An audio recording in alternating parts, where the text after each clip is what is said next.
Between the 15-16 and the 17-18 seasons, Zinedine Zidane's Real Madrid side cemented their legacy by achieving an unprecedented feat in European football, winning 3 consecutive UEFA Champions League trophies. Zidane's Madrid dominated the European stage with a perfect blend of tactical intelligence, individual brilliance, and winning mentality. At the heart of the historic run were key players like Cristiano Ronaldo, Luka Modric, Gareth Bale, and Sergio Ramos. Zidane's ability to manage egos and extract the best from his squad transformed Real Madrid into a relentless force, consistently outplaying the best teams in Europe. This is how they were able to secure their place in history as one of the greatest teams to ever grace the competition. Here's how you can recreate Zinedine Zidane's Real Madrid tactics in FC 25. When Zidane first took charge of Real Madrid, he adopted the 4-3-3 formation for the 15-16 and 16-17 seasons, utilizing the attacking trio of Gareth Bale, Karim Benzema, and Cristiano Ronaldo. The 4-3-3 allowed Real Madrid's dynamic front three to exploit the opposition's defenses with devastating counters and fluid combinations. Out of possession, the team maintained their 4-3-3 structure and applied a counter press in order to win the ball back quickly. The 17-18 season saw Zidane introduce a tactical evolution, shifting to a 4-1-2-1-2 diamond formation. This change coincided with Gareth Bale being replaced in the starting 11 by Isco, who operated as a number 10 behind a two-striker partnership of Benzema and Ronaldo. This formation change allowed Real Madrid to successfully dominate the central areas and exploit the midfield spaces more effectively, especially in the Champions League games where it brought tremendous success.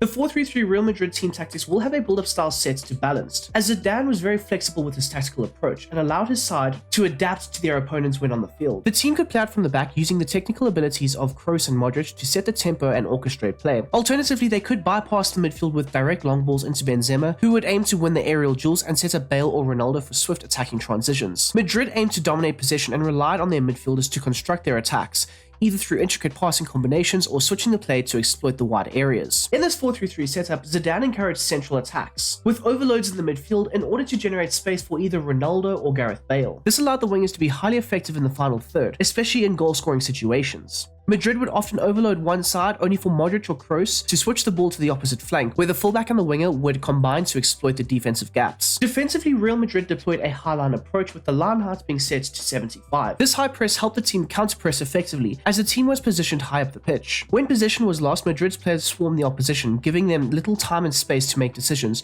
which often forced errors and led to quick transition opportunities. However, if the press was bypassed, Real Madrid would look to regroup into a more compact mid-block. Kroos and Modric were pivotal to Madrid's pressing system, often supporting Benzema in applying pressure in the central areas. Meanwhile, Casemiro acted as the shield for the back line, breaking up play and protecting the centre-backs from the opposition attacks. The team's defensive resilience also came from the centre-back pairing of Ramos and Varane, who always positioned themselves to win their aerial duels against the opposition.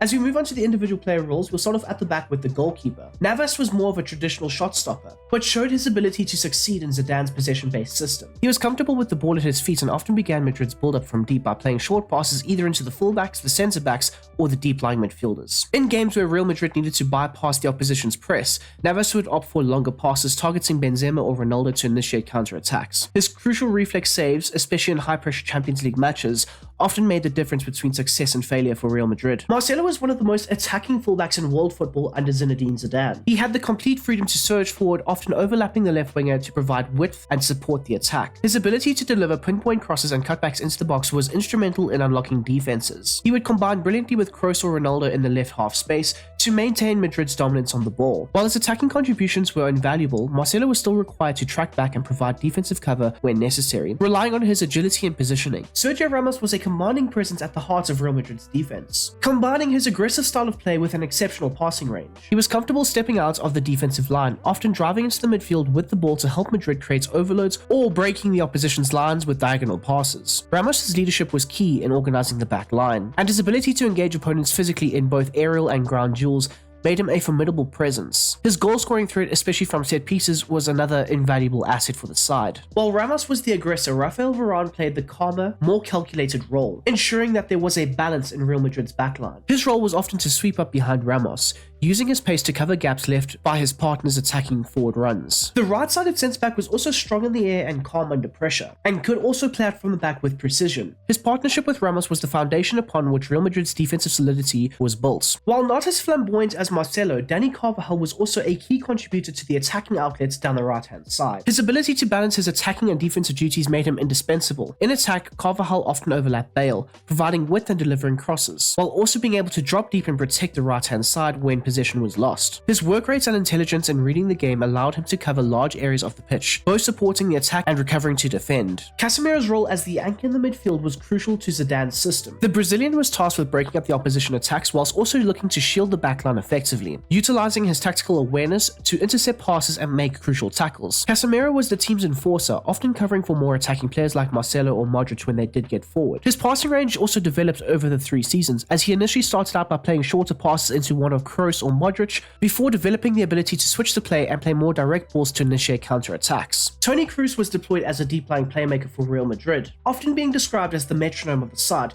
dictating the tempo of Madrid's possession. He was responsible for controlling the games from deep, using his exceptional passing ability to orchestrate Madrid's build-up play, whether it was playing short, incisive passes through the midfield or switching play into the wide areas. Kroos ensured that his side dominated possession. Defensively, he could look to drop a bit deeper and help support Marcelo down the left-hand space, or he could play higher up just in behind Benzema and add to the aggressive counter-press. Luka Modric was deployed as a roaming playmaker, where he could choose to drop a bit deeper and help assist in the first phase of the build-up play, or play higher up the field and add to the attacking outlets. He would often drift across the pitch, linking up play between the defense and the attack, and using his dribbling and close control to escape tight spaces. Modric's vision and creativity were key to unlocking defenses, especially when Madrid built their attacks through the central channels. He also contributed defensively, pressing high and working tirelessly to win the ball back when possession was lost. Gareth Bale as the right winger provided blistering pace and directness down the right-hand side. Operating as an inside forward, he would often cut inside onto a stronger left foot, making angled runs into the box to finish off chances. Bale also tracked back to support Carvajal defensively, but his main contribution was an attack, where his combination of speed and technical ability made him a consistent threat. Bale could look to stretch the play, creating central space for Benzema and Ronaldo to exploit. Up front was Karim Benzema, the quintessential false nine for Zidane's system. Rather than staying high up the pitch, Benzema would frequently drop deep to link the play with Modric, Kroos and Casemiro. This movement drew defenders out of position, opening up space for Ronaldo and Bale to attack. The Frenchman's unselfish play was key to Madrid's fluid attacking transitions, but he was also a clinical finisher when the opportunities arose. Ronaldo was the focal point of Real Madrid's attack, and was given freedom to roam and focus primarily on scoring goals. His positioning was crucial, often drifting in from the left flank to occupy the central positions, where he could finish off chances created from the midfield or the fullbacks. Ronaldo's pace and movement was devastating, as he would often lead the counter-attacks.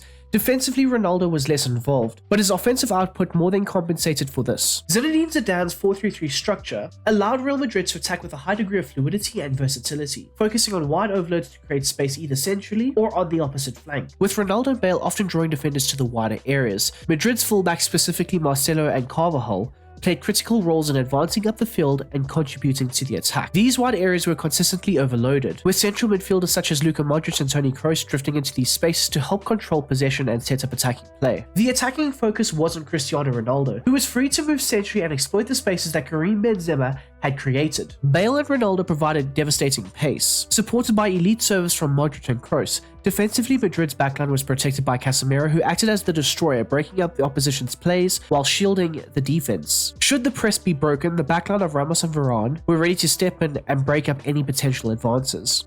With the introduction of Isco as the number 10 in the 17-18 season, the team shifted to a 4-1-2-1-2 formation. This brought a more compact midfield structure and allowed Madrid to control games through central dominance, specifically in high-stakes Champions League matches. With this new structure in place, it allowed for Real Madrid to move away from attacking the central zones and attack the wider areas more frequently. As for the build-up style, Zidane's side still remained very flexible, with Madrid either playing out from the back or using the long balls. However, the 4-1-2-1-2 system focused more on the wide areas for creativity, with Isco as the link between the midfield and the attack. The narrow diamond in midfield allowed Madrid to dominate central areas and feed the two strikers. The defensive setup was identical to the 4-3-3, still maintaining a high line with the height being set to 75. This encouraged Real Madrid to press aggressively in the central zones, forcing the opposition into the wider areas. Casemiro's role did evolve in this system. He would often drop between the two centre-backs to form a 3-man defensive unit, giving Real Madrid the additional stability during transitions.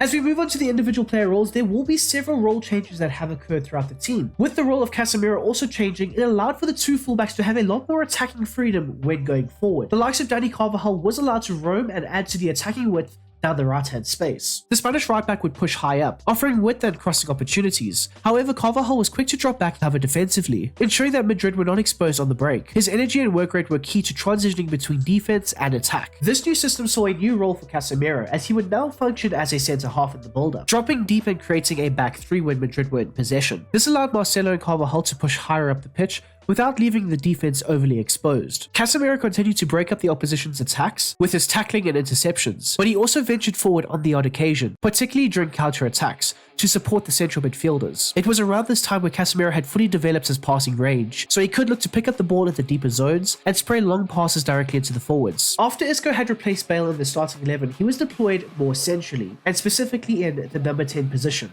a role that allowed for him to be the team's primary creator. Positioned behind Ronaldo and Benzema, Isco was responsible for finding pockets of space between the opposition's lines and threading through balls into the forwards. His dribbling and vision were key to breaking down compact defenses, and often drifted into the wider areas to combine with the fullbacks. Benzema's role as the link-up man became more important in the 4-1-2-1-2. Operating alongside Cristiano Ronaldo, Benzema would drop deeper to connect the midfield and the attack, often creating space for Ronaldo to exploit. His intelligent movement and ability to hold up the ball allowed Madrid to sustain pressure in the final third. Benzema's unselfishness was a key factor in Ronaldo's goal-scoring exploits during this period. However, Benzema also featured prominently in the attack, often looking to pair up alongside Ronaldo in the box where those crosses or cutbacks were fired in, where he could also pose as a goal-scoring threat for the side. Ronaldo's transformation from a wide player to a central striker was completed when this formation was deployed. He operated as the team's primary goal scorer, focusing on making runs into the box and finishing off chances created by the midfield. Ronaldo's movement off the ball was lethal, as he frequently found space in the penalty area, whether by attacking the back post on crosses or timing his runs perfectly to latch onto through balls. His partnership with Benzema was instrumental, as this helped Real Madrid achieve their third successive Champions League trophy. With the introduction of the 4-1-2-1-2 formation, Zidane's Real Madrid focused on attacking the wider areas more effectively. This system relied heavily on the fullbacks, Marcelo and Carvajal, to provide width, while Casemiro dropped deeper to form a back three when Real Madrid were in possession, allowing the fullbacks to push high up the field without having to worry about their defensive responsibilities. The central zones were occupied by Kroos, Modric and Isco, who looked to dominate possession and create intricate passing triangles, while Benzema and Ronaldo played close together, forming a lethal two-man strike partnership. The midfield diamond allowed Real Madrid to overload the central areas, while the fullbacks exploited the wide spaces. And there we go, people. That is how I'd successfully go ahead and replicate and recreate Zinedine Zidane's Real Madrid tactics from that incredible 3-year run where they won 3 consecutive Champions Leagues. If you have enjoyed this video, please don't forget to smash that like button down below, whilst also subscribing if you are new and you like the content and all that good stuff. But until the next time, until the next one, I hope you have a smashing goddamn day, and I am out of here. Peace.